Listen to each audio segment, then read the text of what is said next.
Bienvenue dans Smart Bourse, votre double dose quotidienne de marché en direct sur Bismart. Chaque jour à la mi-journée, 12h30, 13h. Et en fin d'après-midi, la grande édition pendant une heure à partir de 17h. Au sommaire de cette édition de la mi-journée, des marchés qui sont pris entre deux eaux. Le rebond d'hier sur les marchés européens, qui était spectaculaire, il faut le dire, quand même plus de 2% de hausse hier pour le CAC, est contrarié de manière un peu violente aujourd'hui. On a vu une fin de séance mauvaise hier soir à New York, avec une baisse de plus de 1% pour les grands indices américain qui se prolonge donc aujourd'hui sur les marchés européens et le CAC qui replonge de 1% à mi-séance, qui se stabilise autour de 6800 points. Vous aurez les infos clés du jour dans un instant avec Alix Nguyen pour Tendance, mon ami, comme chaque jour dans Smart Bourse. La nouvelle du jour qui a peut-être son importance, et c'est presque une nouvelle macroéconomique, c'est Apple qui, alors, avec les difficultés d'approvisionnement qu'on connaît sur la partie semi-conducteur, est en train d'avertir, de communiquer en tout cas auprès de ses fournisseurs et de ses distributeurs sur un problème de demande. C'est ce que rapporte notamment l'agence Bloomberg qui cite des sources au fait de la situation. Apple estime aujourd'hui que le rattrapage de demande qui était prévu pour la fin d'année, pour le début de l'année 2022, sera peut-être moins fort que prévu. Les clients sont frustrés par les délais d'attente, sont préoccupés évidemment par l'inflation et le bruit médiatique très important autour de la question du pouvoir d'achat. Des clients également qui se sentent concernés par la résurgence de la pandémie et donc qui capitulent d'une certaine manière vis-à-vis de l'iPhone 13 en l'occurrence, qui est le blockbuster du moment chez Apple. Donc une demande qui est en train de se normaliser, de se modérer. C'est quand même l'idée qu'on a pour la suite en matière de croissance économique. Nous parlerons justement des perspectives macro pour 2022 avec le chef économiste d'AG2R La Mondiale qui sera en plateau avec nous. Et puis sur la partie marché, Franklin Pichard nous accompagnera dans cette demi-heure, directeur général de Kipling Finance.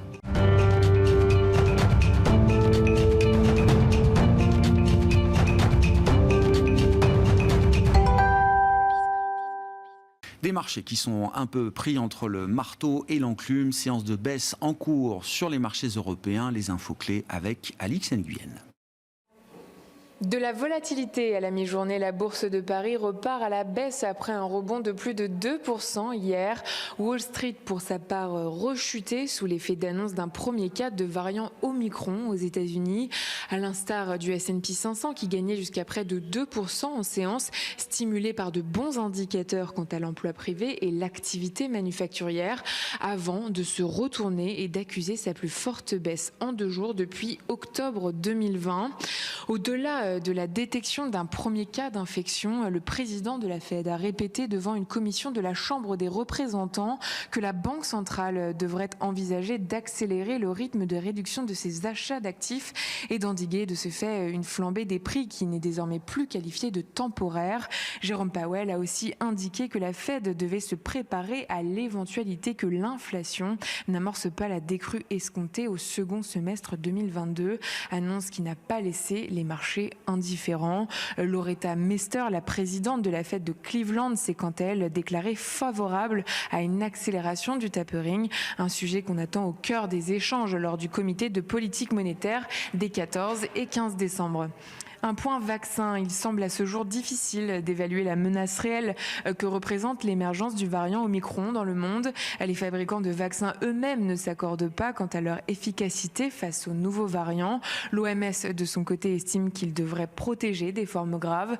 Dans ce contexte, le président de Moderna a déclaré que le laboratoire pourrait avoir, d'ici mars 2022, testé et soumis aux autorités américaines une dose ciblant le nouveau variant.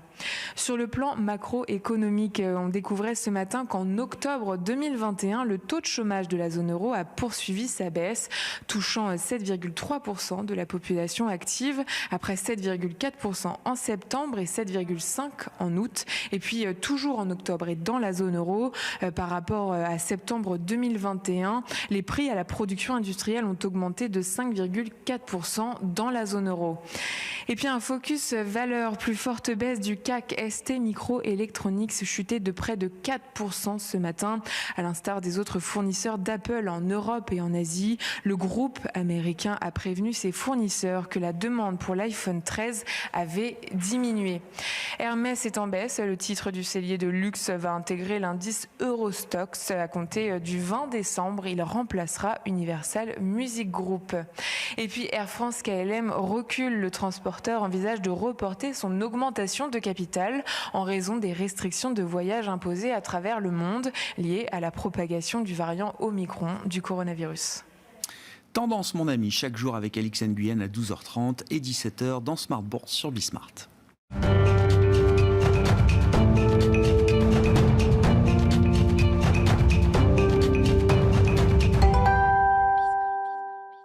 Et commençons avec la partie macroéconomique et quelques grandes idées pour cadrer le scénario macro de 2022. Philippe Brossard est à nos côtés en plateau, chef économiste et directeur de l'investissement socialement responsable d'AG2R La Mondiale. Philippe, bonjour et bienvenue.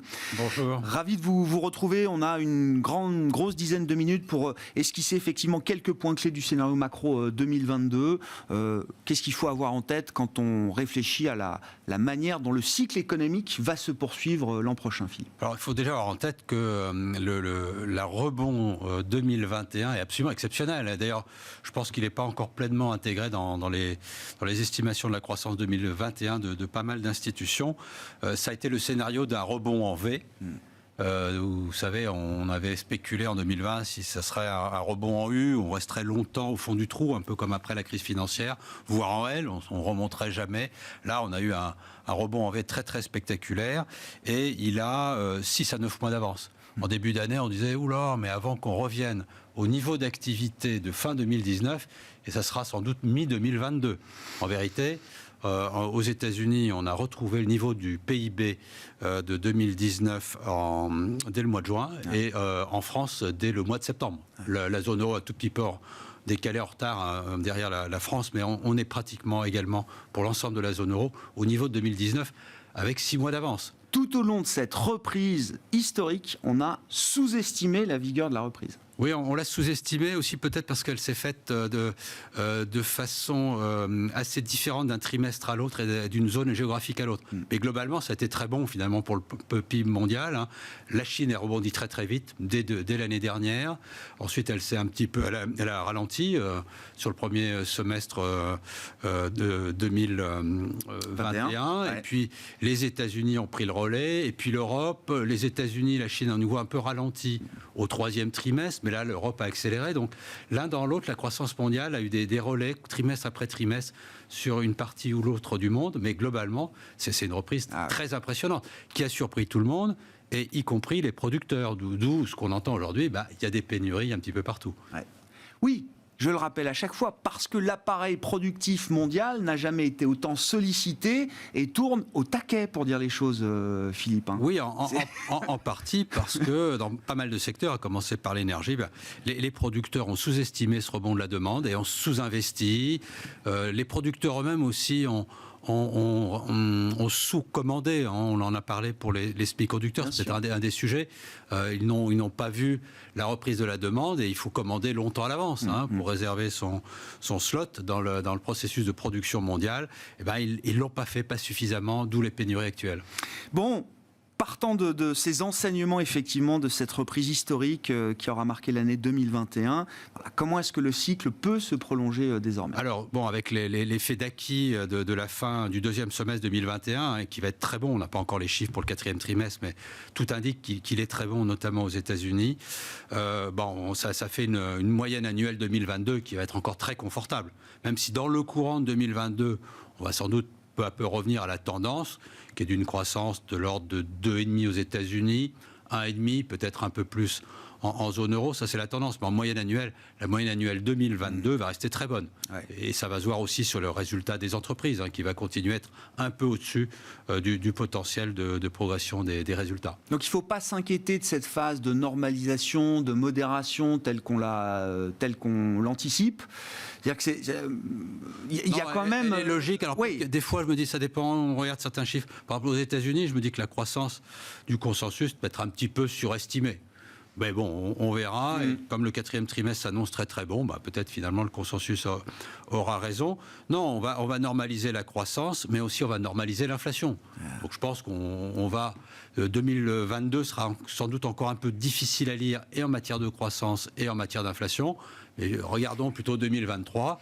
On va revenir vers une inflation de l'ordre de 2, 2,5 aux États-Unis, de l'ordre de 2 en Europe.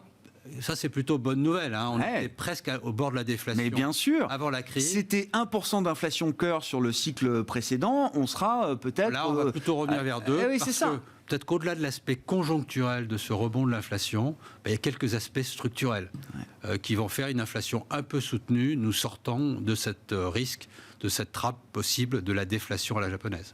Vous dites qu'il ne faut pas avoir peur parce qu'on parle beaucoup de l'inflation, et c'est très bien parce qu'on n'a pas oublié la croissance. Le couple croissance-inflation va être favorable l'an prochain. Oui, alors... D'abord, je ne crois pas trop à la déflation, à ce qu'on appelle la stagflation, c'est-à-dire c'est ce cauchemar où on a à la fois de l'inflation mais pas de croissance. Le pire des deux mondes. Voilà, je n'y crois pas trop. On reste quand même dans un monde qui est assez synchronisé. Il y a plus d'inflation parce qu'il y a eu plus de croissance. Ça reste dans cette logique-là et donc ça reste quand même gérable par les autorités monétaires ou les autorités budgétaires. On va revenir peu à peu à la normale dans le courant de 2022. D'ailleurs, une des surprises un peu faciales, mais pendant le 2e semestre de l'année prochaine, la surprise sur l'inflation sera sans doute inverse. Ah oui. Parce que les prix de l'énergie vont sans doute se stabiliser, voire même baisser un peu, je pense. Et donc, l'impact des prix de l'énergie, qui explique en gros la moitié de la bulle inflationniste actuelle, va au contraire faire passer l'inflation totale en dessous de l'inflation sous-jacente. Inflation sous-jacente à 2, mais inflation totale pendant une partie de la fin de l'année prochaine, qui sera sans doute vers 1%. Donc voilà, on va voir des effets miroirs à nouveau. Des effets miroirs avec les excès de la fin de cette année.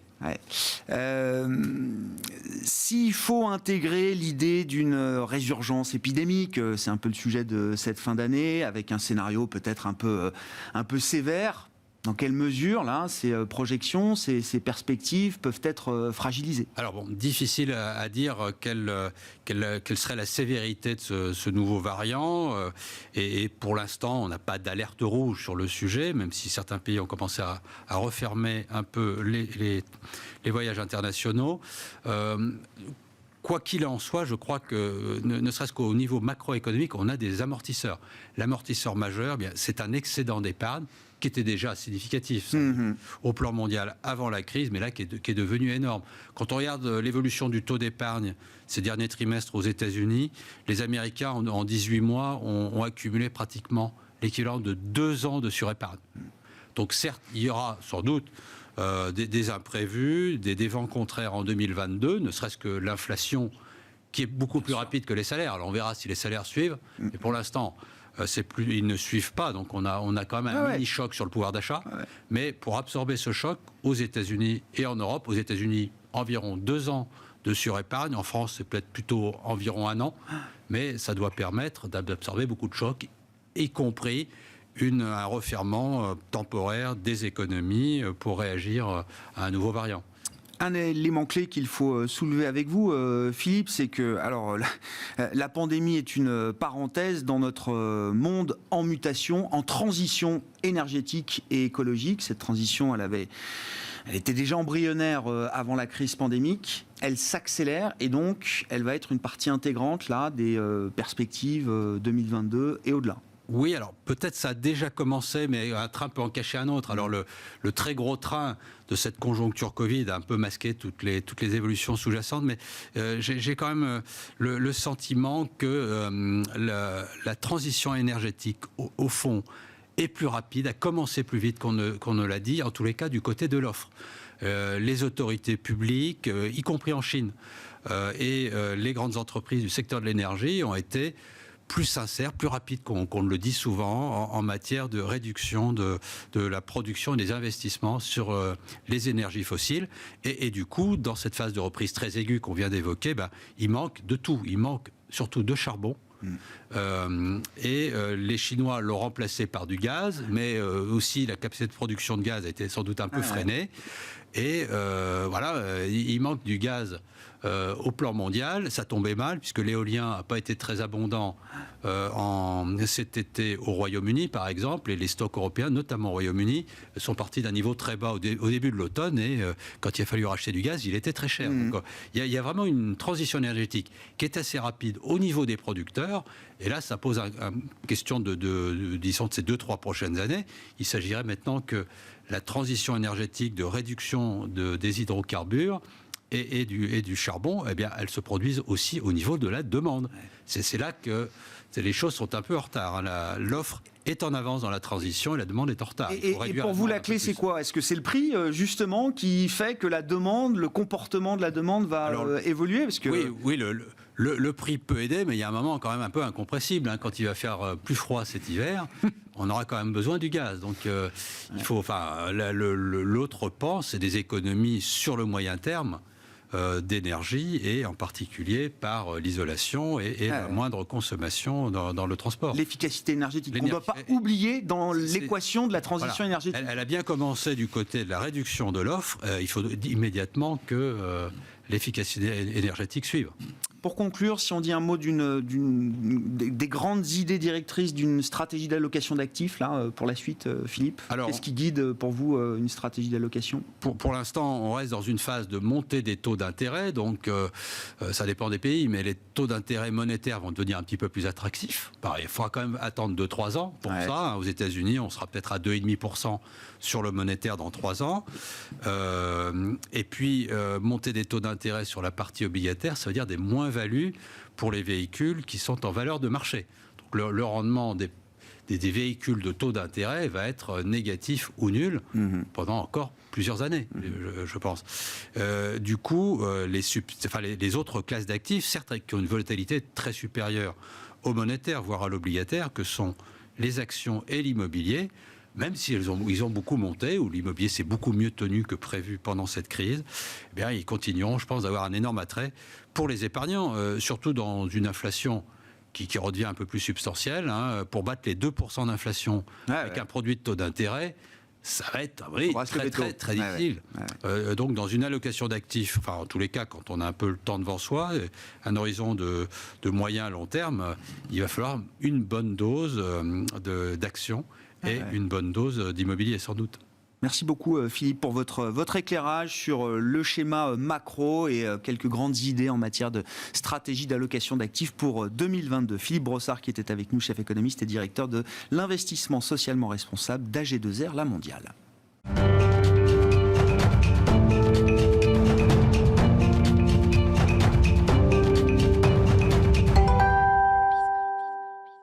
Et on poursuit cette discussion avec Franklin Pichard, en plateau, directeur général de Kipling Finance. Bonjour Franklin. Bonjour. Merci d'être là, ravi de vous retrouver. On peut parler de 2022, mais c'est vrai que je voulais quand même avoir un petit peu votre sentiment sur l'ambiance immédiate de marché qui est un peu chahutée. 2% de rebond hier sur les actions européennes, on voit que ça ne tient pas. En tant qu'investisseur, comment il faut traiter à nouveau ce sujet pandémique, 5e vague, plus nouveaux variants, etc. Est-ce que l'expérience passée nous apprend quelque chose de ce point de vue-là? Oui, moi je trouve intéressant cette discussion qu'on a immédiatement après la sagesse d'un économiste, Philippe Brossard, parce qu'on s'aperçoit que les marchés ont des tempêtes dans des verres d'eau. On vient de nous donner le cap, on nous a donné des horizons, on nous a donné des statistiques qui ne sont pas trop discutable en soi. Et nous, au milieu de ça, sur les marchés, on assiste à une volatilité complètement exacerbée. Alors aujourd'hui, c'est le Omicron. On est véritablement dans des marchés qui surréagissent dans un sens comme dans l'autre, et même parfois à occulter des sujets plus importants. Il y a les sujets géopolitiques. En ce moment, la Chine avec Taïwan, la Russie qui se rapproche et qui masse des troupes à la frontière de l'Ukraine. Ça, ce sont peut-être des choses qui sont structurellement des choses qui pourraient nous embêter un peu plus longtemps. Parce que côté vaccin, et oui, tout le monde s'accorde à dire que le vaccin, il y aura. On parle, est-ce que c'est dans quelques semaines ou quelques mois? Alexia Nguyen vient de le dire à l'instant. Elle a dit cacophonie au niveau des laboratoires. Oui. Donc on voit qu'aujourd'hui, les marchés use et abuse de ces éléments contradictoires pour faire agir et baisser ou monter les marchés sans aucune réflexion raisonnée. Il y a peu de fondamental. C'est l'émotion qui l'emporte par-dessus tout. C'est l'émotion qui l'emporte et qui fait le jeu des algorithmes qui continuent d'œuvrer à plus de 92-93% sur les volumes quotidiens. Donc c'est au milieu de ça que nous, investisseurs qui défendons les intérêts de particuliers, on doit exploiter et essayer d'utiliser au mieux ces investissements, les investissements et ces informations. Comment on intervient alors? S'il faut intervenir dans une phase comme ça, s'il y a des opportunités ou peut-être une prudence à adopter, comment est-ce qu'on intervient là dans cette phase de marché qui est plus émotionnelle? Alors vous-même avez évoqué l'information du jour avec Apple. Apple, effectivement... Je ne sais pas si c'est l'info du jour, mais en tout cas c'est marquant quand même. C'est marquant. On passe d'un sujet d'offre à un questionnement peut-être sur la demande future. Oui, parce que sur Paris-Amsterdam, on voit ST Micro, Soitec ou SML qui baissent, on voit Zurich AMS, et puis on voit à Francfort Infineon qui baisse. Donc c'est le secteur qui est un petit peu emmené avec la vague. Et pour nous, oui, bien sûr, il y a un sujet. Il y a un vrai sujet, mais ce sujet, il n'est pas tombé aujourd'hui. Et ces titres-là ont eux-mêmes très fortement corrigé en d'autres temps, d'autres moments, et ont immédiatement réagi et sont repartis à la hausse. Rentrez quand vous avez ASML qui baissait de 4% tout à l'heure, quand vous avez ST Micro qui continue par les analystes, les fondamentalistes, d'avoir des objectifs largement supérieurs, ce sont des opportunités pour revenir sur ces titres-là. On a des portefeuilles qui, pour des raisons X ou Y, étaient plutôt orientés vers une économie classique. C'est l'occasion, quand on a raté le coche, de pouvoir revenir et de rentrer sur des titres de tech comme ça. Parce qu'effectivement, oui, les problèmes sont réels, on les connaît, vous les évoquez en permanence, mais ça ne justifie pas des variations et des coups de ciseaux pareils sur ces titres. Donc ce sont des points d'entrée, bien évidemment. Il y a un secteur aussi alors qui est intéressant, c'est le secteur aéronautique, pris à nouveau dans la tourmente avec la vague, fermeture des frontières, etc. Mais je me souviens qu'il y a 10 ou 15 jours à peine, c'était le salon aéronautique de Dubaï, et c'était quand même la foire aux bonnes nouvelles de ce point de vue-là. Airbus engrangeait une jumbo commande, la plus grosse commande post-Covid, je crois plus de 200 ou 250 appareils. C'était quand même un signal fort, je dis à l'époque, c'était il y a 15 jours, un signal fort quand même de perspective qui commençait peut-être à s'améliorer enfin pour ce secteur aéronautique à travers les constructeurs, les équipementiers et certaines compagnies aériennes également, qui commençaient peut-être à voir comment tirer profit aussi de cette situation. Comment ça résonne aujourd'hui qu'on est reparti dans un épisode pandémique? Safran publiait ses objectifs ce matin, je crois. Oui, c'est cela. C'est à la faveur d'une réunion d'analystes, en amont d'une réunion d'analystes, que Safran a fait part de ses objectifs 2021-2025 avec une croissance de 10%, avec une marge opérationnelle qui devrait croître de 5 points par rapport à 2021. On devrait atteindre 16 à 18%. Vous évoquiez à l'instant Dubaï. Dubaï, pour Airbus, c'est 408 commandes de machines. Et Boeing, c'était plus de 80 à date. C'était le 18 novembre, à la fin, bilan de Dubaï. Et en ce qui concerne le Safran, donc oui, vous avez raison, mais aujourd'hui, on les rejette au panier parce qu'effectivement, il y a à nouveau un peu de pandémie. Mais ces commandes, même si elles ne seront pas toutes honorées, ça donne une direction, ça donne un sens. Et sur Safran, la particularité de ce groupe, c'est que effectivement, derrière, ils l'ont bien dit, c'est sur les équipements, c'est sur le service, oui, c'est ça. Les services mais après-vente. Et Safran vend aussi bien à Boeing qu'à Airbus. Ils vendent à tous les constructeurs. Donc, oui, en plus, quand vous ne faites pas voler un appareil, eh bien, vous lui assurez quand même ses équipements et sa maintenance. Donc, je pense qu'effectivement, il y a une véritable place et que cette défiance aujourd'hui pour l'aéronautique, comme vous le dites très justement, ce qui n'était pas le cas il y a 10 jours ou 15 jours, eh bien, la roue va tourner, mais Safran donne un message clair, mais derrière ça, c'est l'ensemble du secteur aéronautique qui ne devrait pas pâtir pour une question encore de courte durée conjoncturelle des méfaits de cette pandémie. Donc il faut tenir sur ce genre de position, vous dites, quand on est particulier, qu'on a la chance peut-être d'avoir des horizons de temps un peu plus longs, de ne pas être contraint en termes de gestion de son portefeuille par des benchmarks, des références, des indices. Ces positions-là, vous dites, même s'il y a un peu de stress pandémique de retour, il faut les tenir. Il faut les tenir, il faut sortir de cet horizon fin d'année ou à 1 mois ou 2 mois. Je pense qu'il faut être bien au-delà. Je pense que les sujets, il faut tenir ses positions. Et puis les autres sujets, c'est le shutdown demain, ça va être le plafond de la dette le 15 décembre. Est-ce qu'on aura un rallye de fin d'année? J'ai l'impression qu'on l'a eu toute l'année, le rallye. On remet une couche sur les 4 semaines. C'est vrai. Est-ce que la saisonnalité a encore un sens je pense que au terme de cette année 2021? D'autres années, vraisemblablement, je pense aussi, oui. Semaine 50, c'est la semaine qui va concentrer tous les enjeux de fin d'année. Donc vous avez dit plafond de la dette le 15, on verra comment le sujet est traité d'ici là par le Congrès américain. Et puis réunion de banque centrale, Fed, Banque centrale européenne, Banque d'Angleterre, toutes ces banques se réunissent donc la semaine 50, 14, 15 et 16 décembre. Je voulais qu'on dise un mot aussi alors de Hermès, la star de l'année sur le marché parisien au sein du CAC 40, même si le titre baisse un petit peu aujourd'hui. On a eu la confirmation qu'Hermès, pas seulement Hermès et Richemont, maison mère de Cartier, entre autres, dans la joaillerie, vont intégrer l'Eurostock 50 au 20 décembre prochain.